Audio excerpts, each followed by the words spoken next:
Bonjour, je suis Laleh Améry et le sujet de cette discussion concerne les émotions piégées que je considère le plus grand fléau de notre temps. Tout d'abord, qu'est-ce qu'une émotion? Une émotion est véritablement que de l'énergie pure. Il y a bien sûr un côté chimique aux émotions que nous ressentons, ce que Candice Pert a présenté et a développé dans son livre La molécule de l'émotion, où nous apprenons à propos de toutes les cascades de réactions chimiques qui doivent avoir lieu entre les peptides, etc., pour qu'une émotion puisse être créée et ressentie. Mais, à vrai dire, même les composants chimiques des émotions sont aussi de l'énergie à leur tour. Les émotions ont chacune leur propre vibration spécifique. Comme n'importe quelle forme d'énergie, en fonction du type de l'émotion, il y a une vibration qui est différente.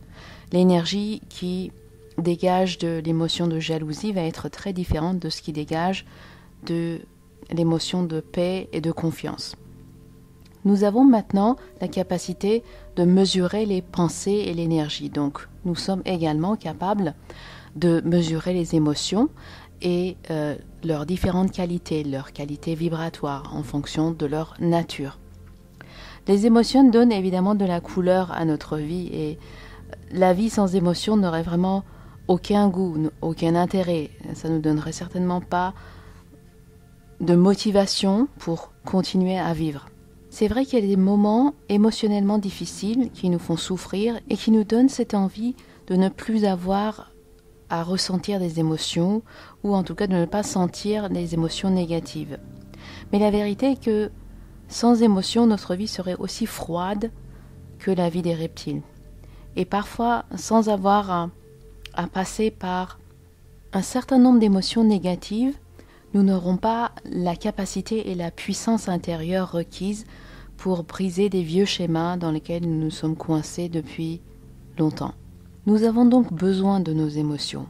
Mais parfois, ces émotions négatives peuvent devenir coincées dans notre corps et causer une multitude de problèmes, à la fois physiques et émotionnels. Normalement, au cours de notre vie, nous ressentons des émotions et elles se dissipent d'elles-mêmes ou nous les dépassons car notre corps fait aussi son propre processing intérieur. Mais parfois, ces énergies émotionnelles deviennent coincées et ont besoin d'être libérées. Cela arrive souvent lorsque le corps est assez vulnérable ou quand l'émotion est très intense. Les émotions coincées sont toujours stockées quelque part dans le corps, car l'énergie ne se perd pas, et la matière et l'énergie sont équivalentes. Donc elles sont cristallisées physiquement quelque part dans le corps. Très souvent, les différents composants du cerveau, qui gèrent la partie logique, le cerveau émotionnel, le cerveau reptilien, et également les parties sensorielles du cerveau sont les plus atteintes.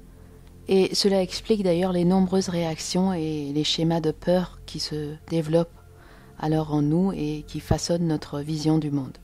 Mais très souvent, puisque nous ne pouvons pas non plus digérer la situation difficile qui a provoqué ces émotions coincées, ces émotions sont également logées et coincées dans les différentes parties de l'abdomen et du système digestif donc.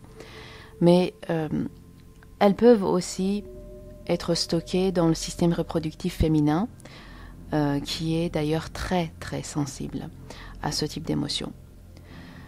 Parce que souvent il y a cette perception de ne pas être soutenu et porté par la vie.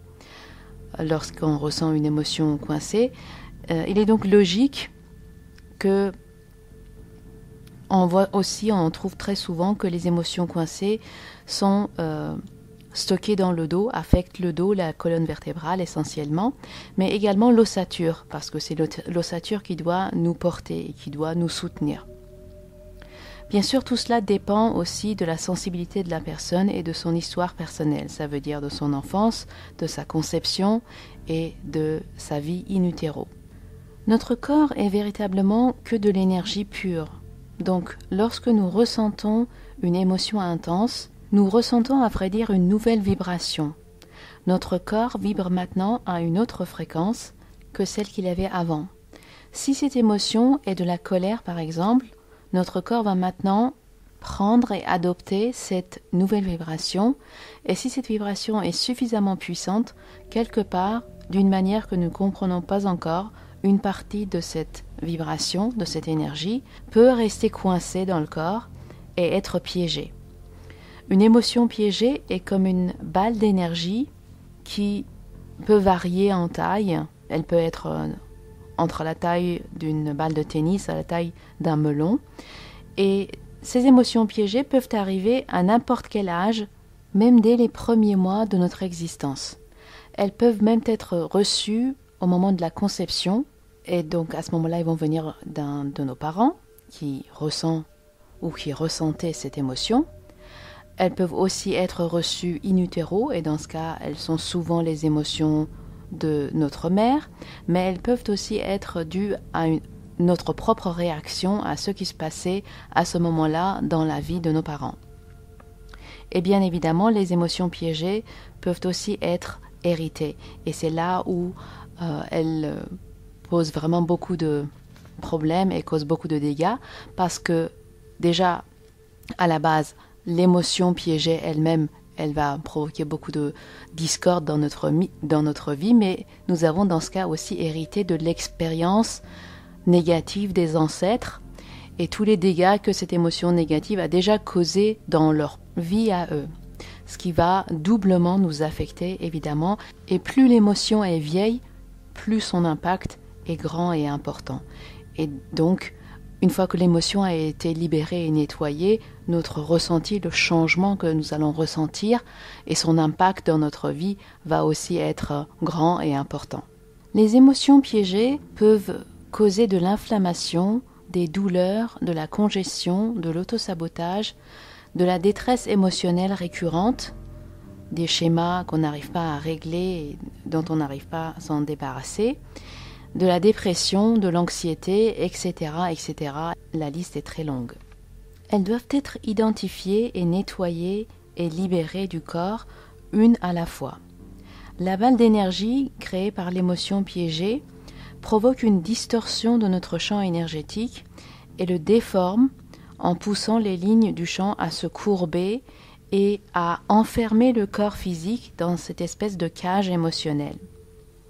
Ce qui déséquilibre le corps énergétique, évidemment, et à son tour va se propager dans le corps physique. Notre corps est réellement qu'une projection de notre énergie.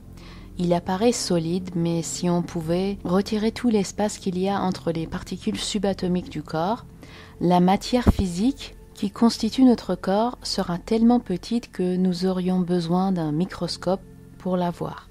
C'est à cause de tout cet espace vide, donc, qu'il y a un lien direct entre la perturbation du champ énergétique et la perturbation des organes, glandes, tissus ou différents composants et systèmes du corps. Tout cela est provoqué par des émotions qui sont restées piégées dans le corps. Ce concept est si important qu'on aurait dû nous l'apprendre à l'école pour savoir comment libérer nos émotions piégées. La bonne nouvelle, c'est que c'est possible de le faire, et lors de mes consultations, surtout les séances de guérison quantique, je suis souvent amenée à faire cette libération, à nettoyer le corps de la personne des émotions piégées, puisque cela fait partie de la guérison non physique ou la guérison émotionnelle qui doit d'abord avoir lieu pour que la guérison physique puisse se produire ou même pour qu'elle puisse commencer. Pour commander une séance de guérison quantique ou pour prendre rendez-vous pour une consultation à Paris, visitez chemindesource.com, volet consultation. Je vous dis à très bientôt et je vous souhaite une très bonne semaine.